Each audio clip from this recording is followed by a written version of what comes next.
Kentucky Governor Andy Beshear stands behind Kentucky State Police and its current commissioner. He's pledging his support. That's what he said when we asked him about the numerous allegations of use of force, cover-ups, and hiding of body camera video exposed in our Wave Originals series, The Gray Gods. Wave News troubleshooter Natalia Martinez got him to go on the record.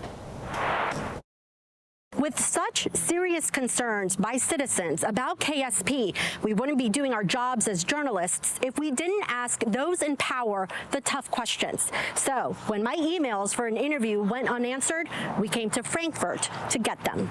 In the series, The Gray Gods, we talked to several victims who say KSP lied about the existence of body or dash cam video.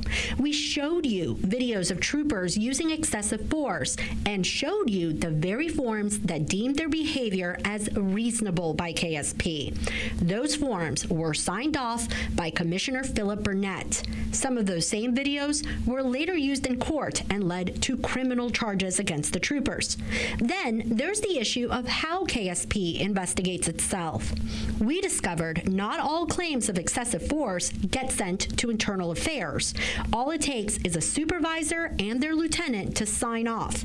Despite the allegations, Beshear went on record to say he stands behind Burnett and the agency. Governor, recently there have been a number of families who have come forward to share very specific concerns about Kentucky State Police's investigations over their use of force.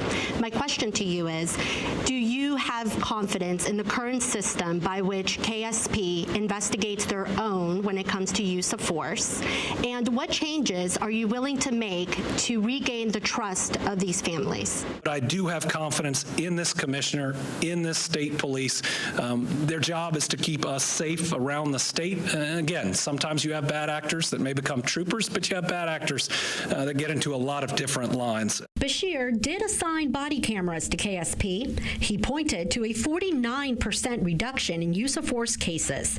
But we haven't gotten an answer as to how they came to that number when not every case is investigated by Internal Affairs. And KSP is still not using the software that tracks use of force cases, according to a recent lawsuit. I was able to ask the governor just one question before the press conference ended and he left the room. So I am following up with his communication staff to again ask for a formal sit-down interview. Natalia Martinez, Wave News.